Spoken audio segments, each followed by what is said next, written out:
Hi, we are Group 5, Woman for Change. My name is Jade. I'm Annie. And I'm Avish. Perfect. So, we are talking about women experiencing homelessness and substance use disorder. So, clinical social work is what we'll be talking about as well. Women diagnosed with substance use disorders, SUD, who are experiencing homelessness, substance use disorders and homelessness issue, substance use treatment facility, and transitional housing. Let's take a closer look at the current landscape facing women experiencing homelessness in the US. Recent data shows that women make up approximately 39% of the overall homeless population. While this number may seem modest, the challenges they face are profound and often layered with the complex needs. Roughly 35 to 45 of homeless women are currently struggling with substance use issues. On top of that, 58% report having co-occurring mental health disorders, conditions that are often underdiagnosed or undertreated in this population. Looking at the lifetime prevalence, the numbers are even more alarming. In representative samples, 82 of the homeless women have experienced a substance use disorder at some point in their lives, and 70% of those have also shown signs of drug dependence. But what truly stands out is the impact of trauma.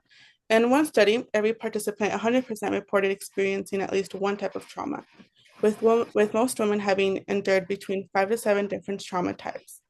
These aren't isolated experiences, they're systematic and deeply rooted in their life histories. On top of all of this, women face unique and often invincible barriers to accessing help. These include stigma and the fear of losing custody of their children, and the reality that many programs are not designed with mothers in mind. This data underscores the urgent need for gender responsive, trauma informed care that meets women when they are, that supports them with dignity, safety, and compassion. So, research on evidence-based findings. One approach that shows strong promise for women experiencing homelessness and substance use disorders is integrated support combining substance use treatment with transitional or permanent housing. A 2023 study by Slesnik and colleagues looked at 240 unhoused women ages 18 to 24, all of whom had substance use issues, substance use disorders, and children under the age of 6. Participants were divided into 3 groups. One received housing plus supportive services, another received housing only, and the third group received services as usual, which was just, I think, just baseline services. After 12 months, the greatest improvements were seen in the group that received both housing and supportive services combined. These women showed significant reductions in substance use and increased self-efficacy, meaning they felt more capable of managing their lives and challenges. This aligns with what we know about supportive housing, particularly the Housing First model. And what that means is providing housing without preconditions, such as like sobriety, participation in treatment programs, etc. Once housed, women receive wraparound support like case management, mental health care, and substance use counseling. The outcomes are consistently positive. Greater housing stability, better mental health, reduced substance use, and less involvement with public systems like hospitals, jails, and child welfare. There are obviously going to be positives and negatives or challenges to these interventions. Some of the positives are reduced substance use and improved overall health. Women who receive both housing and services showed significant decreases in drug and alcohol use compared to those in standard care. These programs also led to greater self-efficacy and life stability. After 12 months, women reported feeling more confident in their ability to maintain recovery and manage daily life. And then the challenges of these interventions is the cost. These programs are resource intensive, requiring sustained funding and highly coordinated services across multiple systems. There's also staffing issues, including burnout, high turnover. The work is emotionally demanding, underpaid, high staff turnover can disrupt the care, and then really weaken that client trust. Another concern is maintaining model fidelity. So some programs begin to shift away from the core values of Housing First, such as requiring sobriety. So these changes can really undermine the program's effectiveness. And then finally, there's the challenge of managing risk in housing. So even with support, clients experience overdose, property damage, or aggressive behaviors. So that means staff needs specialized training in crisis response and trauma-informed care. So the agency that we chose for the interview as well as the research was Odyssey House of Utah. Odyssey House was founded in 1971 by Judy Ann Denson Gerber as a nonprofit.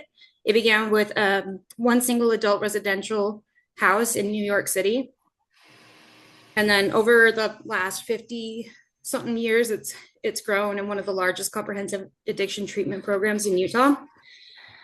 The mission of Odyssey House is to treat the whole person, recognizing that recovery is not just about ending substance use, but about addressing all barriers a person may face. These evidence-based models that support long-term success in overcoming addiction and rebuilding lives. The turning point for Odyssey House and all substance use programs in Utah was in 2017 when targeted adult Medicaid came out. It expanded funding for substance use treatment, and Odyssey House was able to expand its reach to the community. With the support, they began to develop programs and build housing specifically for individuals who are chronically homeless and living with substance use disorders, further aligning their mission with integrated wraparound care for the most vulnerable members in the community. Okay, and I want to talk about the mission statement and population. So Odyssey House serves a diverse and vulnerable population, including individuals facing substance use disorders, mental health challenges, homelessness, and incarceration. Many of the people they support are also parents, working to rebuild their lives while caring for their children. But the impact of Odyssey House goes beyond residential treatment programs. They also offer a wide range of outreach and community-based services, including school-based therapeutic support. In Salt Lake County, therapists are placed directly in schools, helping students access mental health care where they are removing barriers like transportation and cost.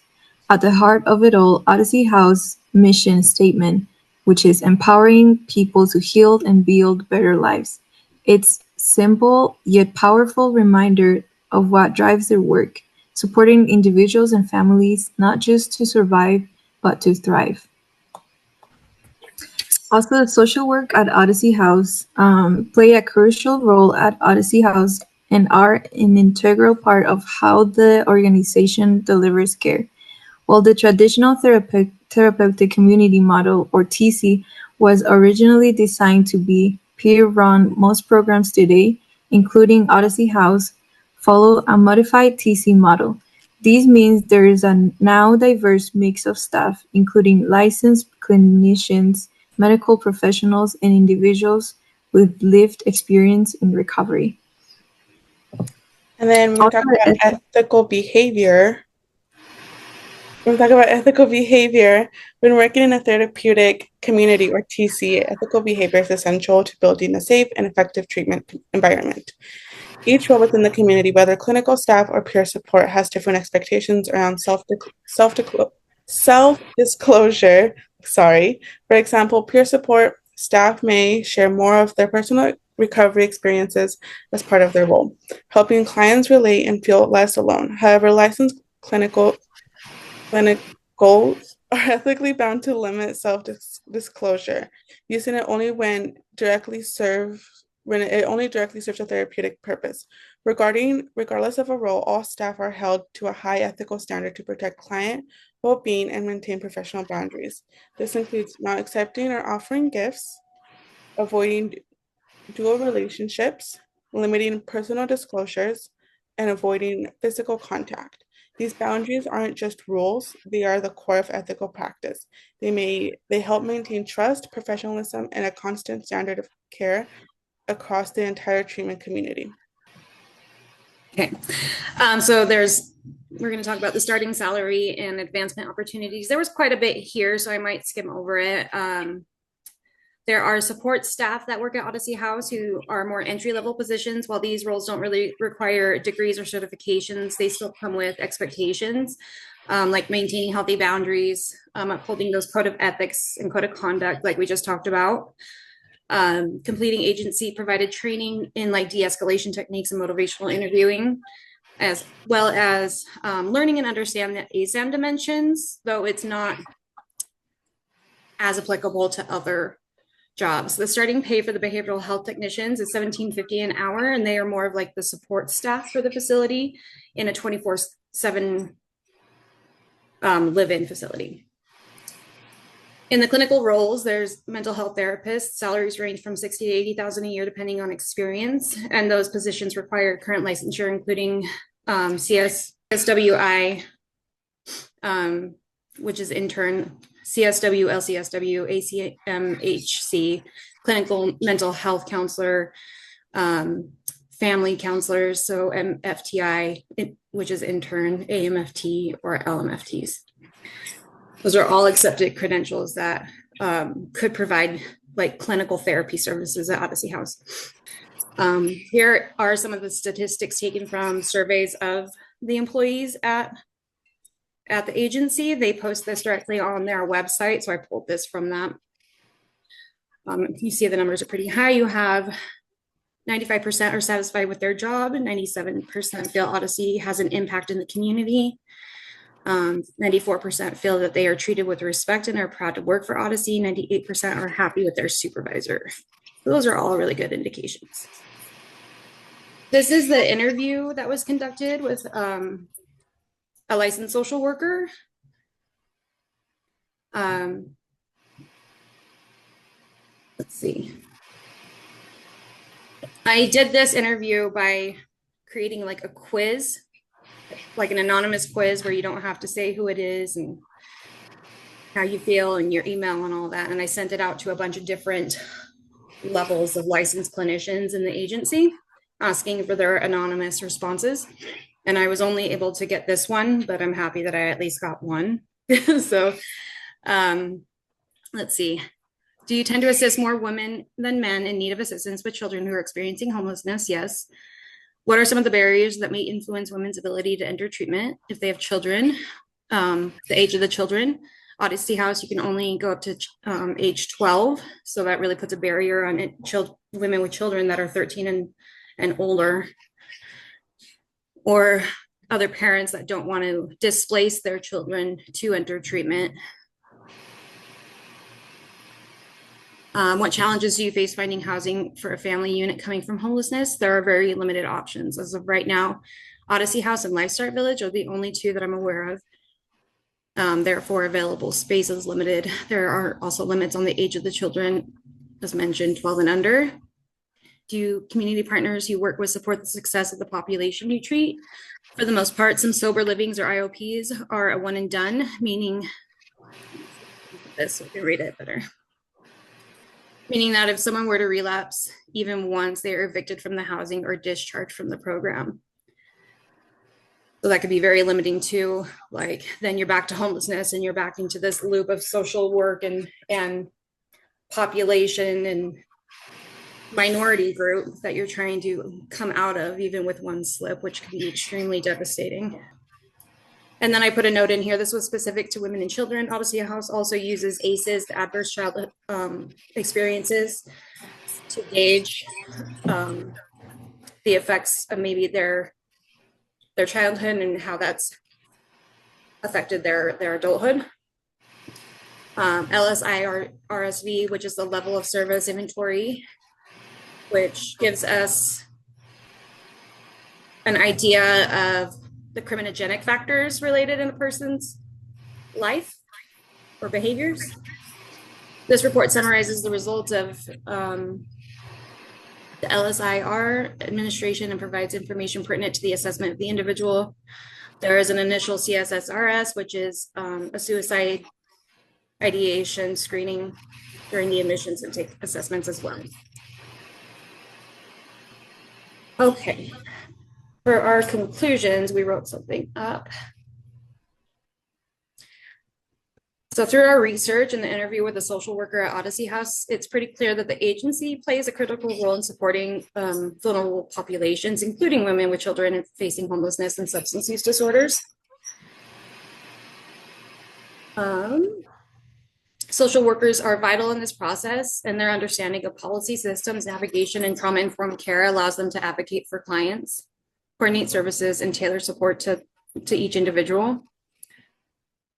There are still substantial challenges as the social worker shared barriers to treatment for women with children are common, especially related to childcare, school district transfers, and strict program eligibility criteria based on the child's age. Only a limited number of programs in the area serve mothers with children, and available housing units are scarce. So the lack of long-term supportive housing and the rigid rules of some community partners also present obstacles. In some sober living programs, a single relapse can result in eviction, which jeopardizes the stability women are working so hard to achieve. This reality often forces social workers to piece together resources and advocate fiercely on behalf of clients, especially when income limits, disability status, or legal histories complicate eligibility for services. In sum, the work being done at facilities like Odyssey House is impactful, deeply necessary, and often life-changing, but it also highlights the broader systematic gaps that social workers must navigate daily, balancing compassion with limited resources and working tirelessly to provide stability in a system that too often offers very little of it.